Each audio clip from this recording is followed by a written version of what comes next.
Page 44. Okay, so we have talked about, or we've graphed parent functions, right? We're moving on to power functions because we're about to get into polynomials. These are not polynomials because poly means many, nomial meaning the term. This is, we're going to start with just monomials and what power functions are. So a power function is any function in the form f of x equals a times x to the n power. Right? Where a cannot be 0 and n cannot be 0. Because if a is 0, what does f of x equal? 0. And if n is 0, what would f of x equal? Well, close. Not whatever x is. Because if n is 0, x to the n power is what? 1. So f of x would equal a. Does that make sense to you? Okay, so a or n can't be 0, or it's not a power function. Doesn't mean it wouldn't be a function, doesn't mean we couldn't use it, but it wouldn't be labeled as a power function, okay? So a power function is also a type of monomial. Monomial meaning one term. So not all monomial functions are power functions because the power functions are a type. So when we get to monomials here and we talk about these, not every single one of these is a power function because they don't all fit that mold, but they are single term functions. And most of these we've talked about already anyway. So if we have a constant, this is what this looks like. Constant would be f of x equals c, c being the constant. So like y equals -3, something like that. If you were to graph that, what does that look like? A line. It's a horizontal line. Yeah, all lines are straight. It's a horizontal line because usually like, it's a line, right? It's a horizontal line. Are vertical lines functions? No, they are not. So the horizontal or the y equals lines are your functions. All right, so then linear would be f of x equals what? X. And that's your parent function that looks like this. Quadratic. F of x equals x squared. So that's parabola, happy face. Cubic, f of x equals what? X cubed. And we should know what that looks like. What do you think a quartic would be? Good. X to the 4th, right? Quartic is x to the 4th. Do you know what a quartic function looks like? Nope. Okay, so let's think about that. If I substitute in 0, if x is 0, y is 0, right? If x is 1, what's y? What's 1 to the 4th power? 1. We're at 1, 1. And then if I substitute in 2, what's 2 to the 4th power? 2 times 2 is 4, times 2 is 8, times 2 is 16. Okay, so I'd be at 216, right? And then if I substitute in the negatives, the same things are happening. So isn't basically the same thing happening as this? It's just happening faster, right? So since it's x to the 4th, it looks like a parabola too. It just gets skinnier faster. This is true for the monomials only the power functions. Like once we throw in other terms, then the shapes are different and whatever. But x to the 6th, x to the 10th, x to the 500th, if it's an even powered power function or monomial, they're all going to look like the quadratics do, right? Just skinnier faster. We good with that? All right. So quintic, what do you think that is? F of x equals x to the what? 5th. Okay. X to the 5th. So what do you think that looks like? Like the cubic, yes. Because again, if I substitute in 0, it's 0. If I substitute in 1, I'm at 1. Well, if I substitute in a -1, -1 to the 5th power is -1, right? And so it's going to have the same behavior as this does. It's just skinnier, faster. What do you think an x to the 6th power function would be called? Think about your polygons. It could be hextic or sextic, either one. Those are both appropriate names for it because sometimes there's 2 different prefixes that work. What about 7? septic or heptic. Like you have a heptagon in geometry, right? So it could be heptic or septic, because sept is also a prefix that means 7, either one of them. Does that make sense? And then 8 would be what? Octic, right? All right, so same idea. But we also talk about them with their degrees, okay? So then symmetry. If the function, and we're talking power functions only, if the function has an even power, so you can look at the pictures that you have up there, then it is symmetric about the what? Y, good. Okay, so if I have, x squared, x to the 4th, x to the 6th, the power function, it's always going to be symmetric about the y. Okay, so if the function is an odd power, then it is symmetric about the what? The origin. Not the x-axis, or then it's not a function. The origin. It's got rotational symmetry. Okay, we good? Now, we've talked a lot about end behavior. End behavior is very important to us. Right? And we've written this out a lot. Nobody's hand has fallen off. Everybody's still fine, right? So if I have an even-powered function, in this case, it's x squared, but again, x to the 4th, x to the 6th, x to the 20th, whatever. Even power, positive coefficient, that's what it would look like for the power function. So my end behavior, as x approaches infinity, f of x approaches what? Infinity. And then as x approaches negative infinity, f of x approaches positive infinity, because it's up, up, right? Notice that when the power is even, the ends are the same. They're either up, up, or down, down, but they're going in the same direction, right? So even power negative coefficient, that just, all that negative does is reflected in the x-axis, so now it's pointing down. So as x approaches infinity, f of x approaches what? Negative infinity, good. And as x approaches negative infinity, f of x approaches negative infinity, good. Everybody good with all that? Some of us struggled a little bit with the concept of end behavior at the beginning, but I think we've written it so many times, hopefully we get it. Because remember, we don't care about the middle behavior, it's the end behavior. So if I have an odd power positive coefficient, which would look like x cubed, x to the 5th, whatever, then as x approaches infinity, f of x approaches what? Infinity. And as x approaches negative infinity, f of x approaches negative infinity. Then you can hopefully see if you can fill out the last one without me talking you through it, and we'll see if we agree.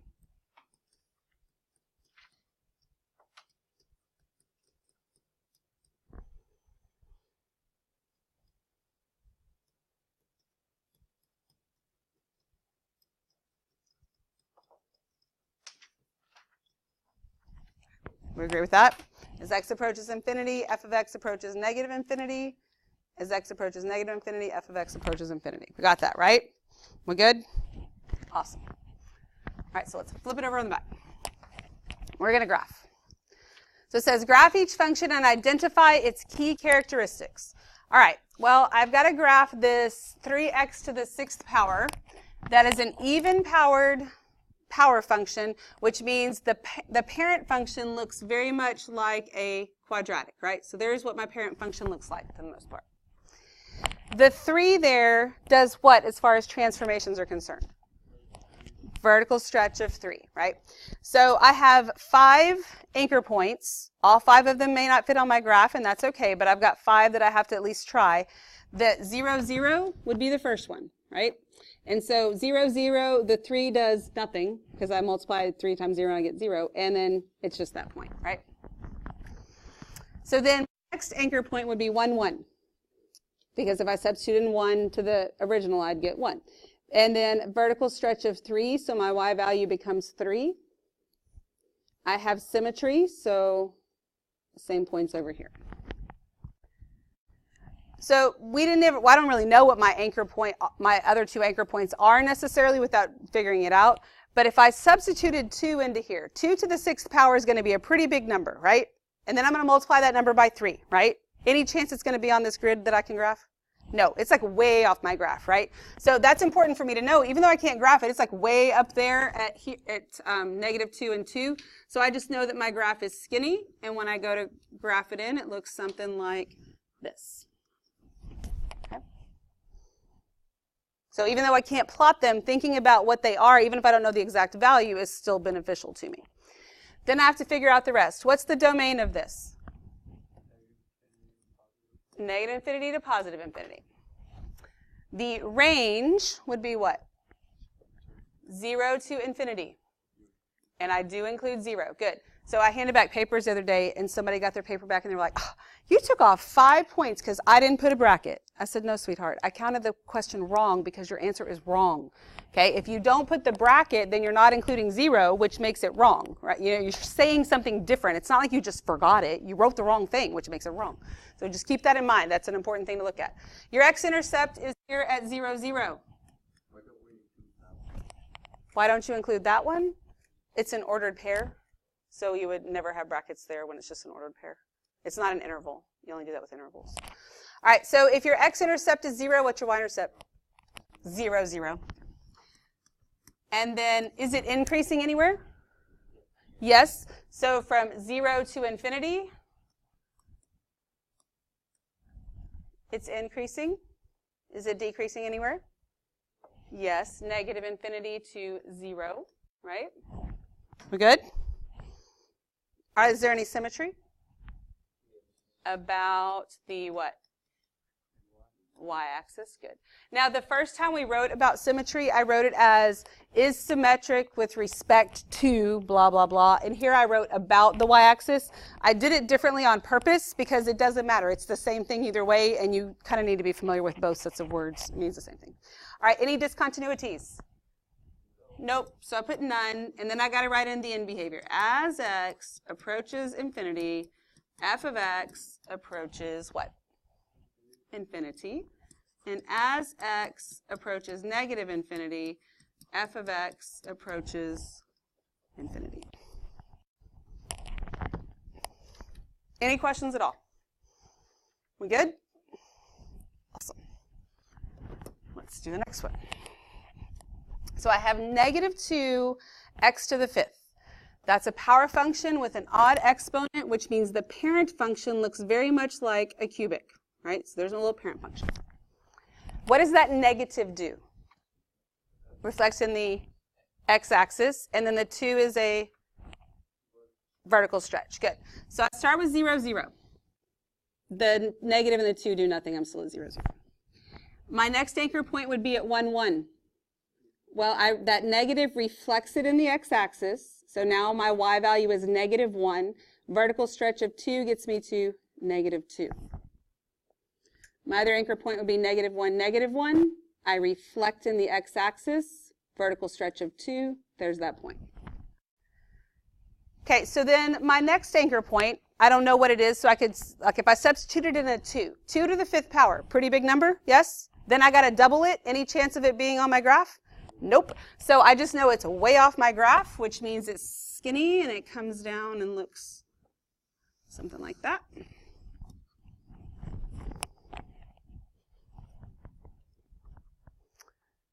So what's the domain here?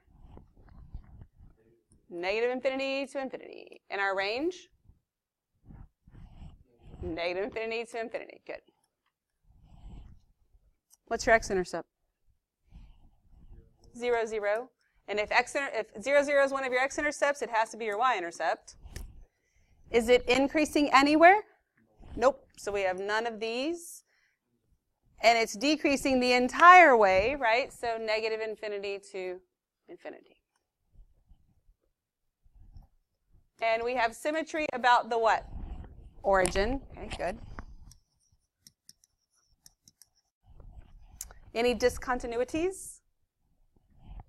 Nope. So none. And then we write in our end behavior. As x approaches infinity, f of x approaches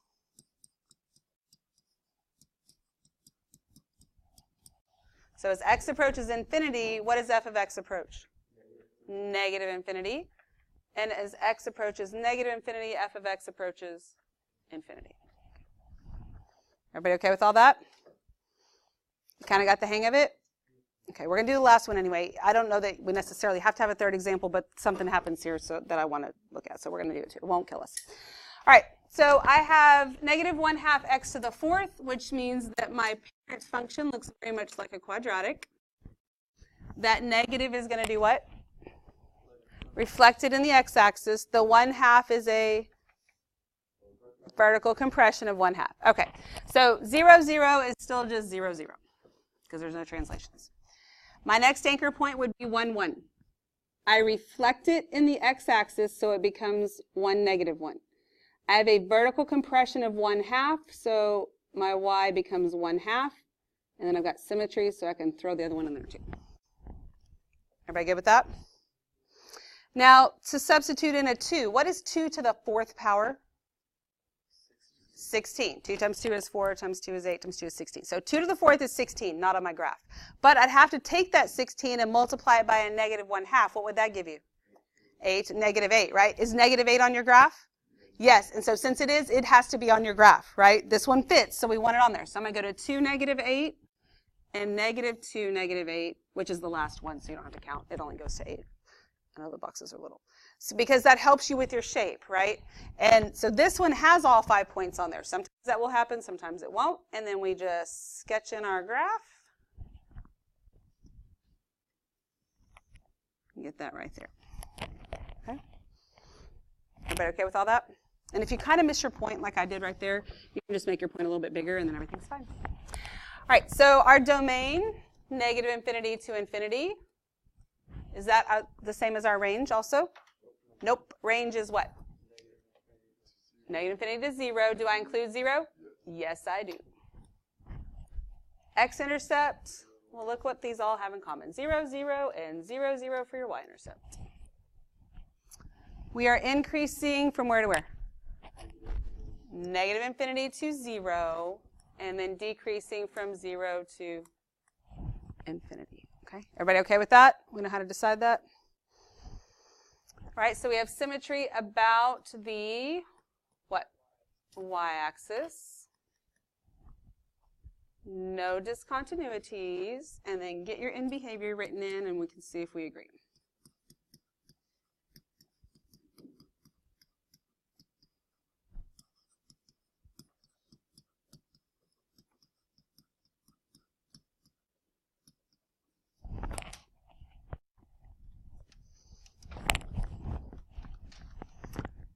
All right, so do you agree with what I have for my end behavior? As x approaches infinity, f of x approaches negative infinity, and negative infinity. Okay. We're all good? This is fairly simple. There's not a trick. It really is pretty simple. The homework I'm going to give you has 6 problems. What did that say on the calendar? Front only. And this time, it's not like we're going to do the back later. We're not going to do it at all. I don't think you need to do 6 of them. I think you can do 3 of them, show me you get it, and we move on with our lives, right? There's no need for that. Just because they're there, we don't have to do them all. So just the front, which is 3 simple graphs. So pretty simple. Make sure you get it done. Don't put it off. Go ahead while you have time and glue your notes into your ISN now instead of waiting until the last minute. Now, right now.